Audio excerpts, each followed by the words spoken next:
Bismillahirrahmanirrahim. Assalamualaikum warahmatullahi wabarakatuh dan salam sejahtera kepada semua yang hadir. Pertama sekali, saya ingin mengucapkan terima kasih kerana meluangkan masa untuk menyertai sesi maya kita pada hari ini. Sebelum saya memulakan pameran kita pada hari ini, saya ingin memperkenalkan diri saya terlebih dahulu. Nama yang diberi Aisyah Nurin Najah binti Fajrul Azmi. Saya daripada kelas TESL D PISMP 2024-2029. Seperti yang anda tahu, tajuk pameran kita pada hari ini ialah Penghayatan Akidah dan Ibadah berpandukan sunnah Rasulullah sallallahu alaihi wasallam mampu membina peribadi dan jati diri seorang Muslim. Tanpa membuang masa, kita akan berpindah kepada isi kandungan pameran kita pada hari ini. Yang pertama, pengertian akidah. Yang kedua, kelebihan penghayatan diri dari aspek akidah. Yang ketiga, contoh akidah. Yang keempat, pengertian ibadah. Yang kelima, kelebihan penghayatan diri dari aspek ibadah. Yang keenam, contoh ibadah. Dan yang terakhir, kesimpulan ringkas. Kini kita akan berpindah kepada pengertian akidah iaitu isi kandungan yang pertama. Dari segi bahasa, akidah berasal daripada perkataan Arab aqada yang bermaksud mengikat atau menyimpulkan sesuatu dengan kukuh. Ini membawa makna keyakinan yang teguh terhadap sesuatu perkara tanpa ragu-ragu.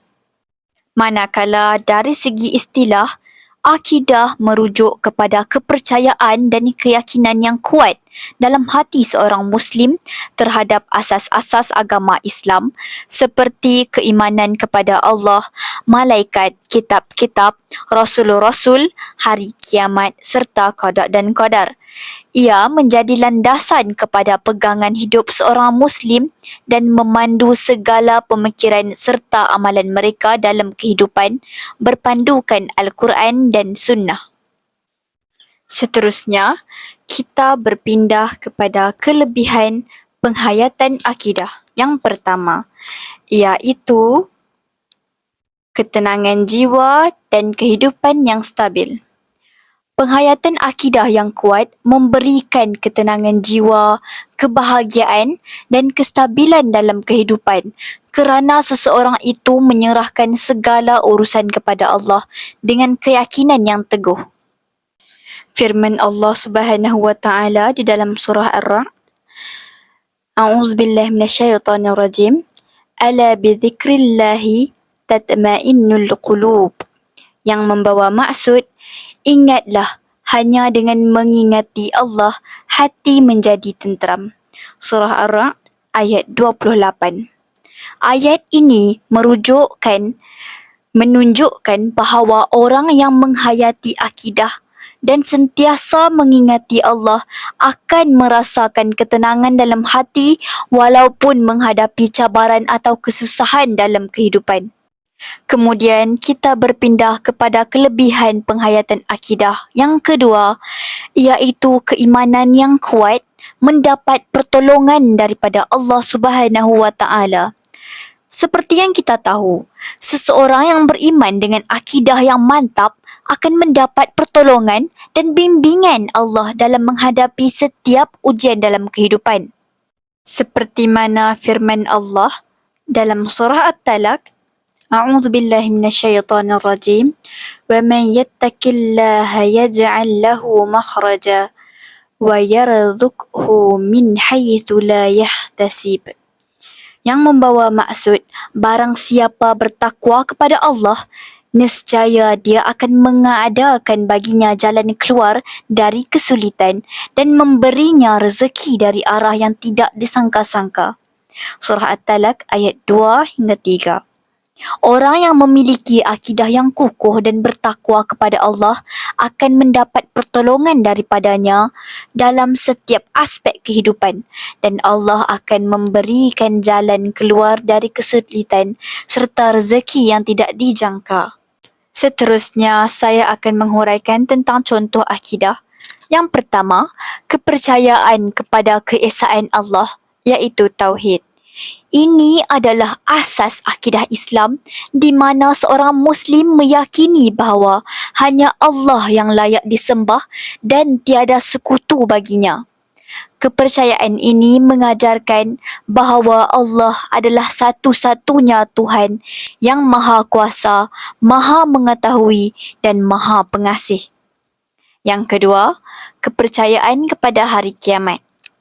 Seorang Muslim wajib meyakini bahawa akan tiba hari di mana semua makhluk akan dibangkitkan dan diadili oleh Allah atas segala amalan mereka di dunia. Keyakinan ini mengingatkan bahawa kehidupan di dunia hanyalah sementara semata-mata dan kehidupan kekal berada di akhirat. Baiklah para penonton sekalian, kini kita sudah tiba kepada pengertian ibadah. Iaitu dari segi bahasa, membawa makna ibadah berasal daripada perkataan Arab, abada, yang bermaksud taat, tunduk atau patuh. Ia juga bermakna tindakan memperhambakan diri atau memberi pengabdian kepada sesuatu yang disembah. Dari segi istilah pula, ibadah merujuk kepada segala bentuk amalan dan perbuatan yang dilakukan dengan niat untuk mendekatkan diri kepada Allah Subhanahu wa Ta'ala. Ibadah mencakupi amalan khusus seperti solat, puasa, zakat dan haji serta amalan harian yang dilakukan dengan ikhlas menurut syariat Islam bertujuan untuk mematuhi segala perintah Allah dan mencapai keredaannya. Baiklah, kini kita akan mengupaskan tentang kelebihan penghayatan ibadah yang pertama, iaitu mendapat keampunan dan ganjaran syurga. Ibadah yang dilakukan dengan ikhlas mendekatkan diri kepada Allah dan menjadi sebab bagi pengampunan dosa serta ganjaran syurga. Seperti mana firman Allah di dalam surah Al-Ankabut ayat 45. A'udzu billahi minasyaitonir rajim. Innas salata tanha 'anil fahsya'i wal munkar wa la dzikrullahi akbar. Yang membawa maksud, dan dirikanlah solat. Sesungguhnya solat itu mencegah dari perbuatan keji dan munkar. Dan sesungguhnya mengingati Allah dan solat adalah lebih besar keutamaannya. Solat bukan sahaja mencegah seseorang daripada melakukan kejahatan dan dosa, tetapi juga menjadi satu bentuk pengabdian kepada Allah yang membawa ganjaran di akhirat, termasuk pengampunan dan pahala yang besar. Kemudian kita berpindah kepada kelebihan penghayatan ibadah yang kedua, iaitu mendapat ketenangan dan keredaan daripada Allah Subhanahu wa Ta'ala. Ibadah yang konsisten membawa ketenangan jiwa dan meraih keredaan Allah dalam kehidupan di dunia dan akhirat. Seperti firman Allah di dalam surah Ar-Ra'd ayat 28, A'udzu billahi minasyaitonir rajim. Alladzina amanu wa tatma'innu qulubuhum bidzikrillah. Ala bidzikrillahi tatma'innul qulub. Yang membawa maksud orang-orang yang beriman dan hati mereka menjadi tenteram dengan mengingati Allah. Ingatlah, hanya dengan mengingati Allah hati menjadi tenteram. Ayat 28. Ayat ini menjelaskan bahawa dengan ibadah seperti zikir dan solat, hati seorang hamba akan merasakan ketenangan.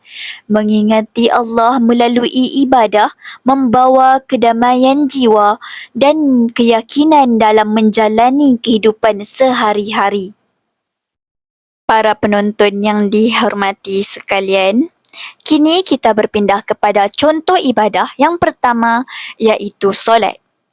Solat adalah ibadah wajib yang dilakukan 5 kali sehari oleh setiap Muslim.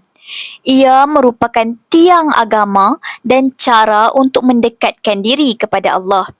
Solat tidak hanya melibatkan fizikal tetapi juga aspek rohani di mana hati dan fikiran tertumpu kepada Allah semata-mata. Yang kedua, puasa di bulan Ramadan. Puasa adalah ibadah yang dilakukan dengan menahan diri daripada makan, minum dan perbuatan yang membatalkan dari terbit fajar hingga terbenam matahari, khususnya di bulan Ramadan. Ia bertujuan untuk mendisiplinkan diri, memperkukuh keimanan dan meraih ketakwaan kepada Allah Subhanahu Wa Taala. Kesimpulannya, akidah yang kukuh dan ibadah yang ikhlas membentuk asas kehidupan seorang Muslim. Penghayatan akidah membawa ketenangan dan pertolongan Allah, manakala ibadah menjamin keampunan, ganjaran dan ketakwaan. Kedua-duanya memastikan kesejahteraan di dunia dan kebahagiaan di akhirat. Sekian, terima kasih saya ucapkan kepada semua penonton yang sudi untuk mendengarkan pameran saya pada hari ini. Terima kasih sekali lagi atas perhatian anda dan saya mengalu-alukan sebarang soalan atau pandangan selepas ini. Wabillahi taufiq wal hidayah. Wassalamualaikum warahmatullahi wabarakatuh dan terima kasih.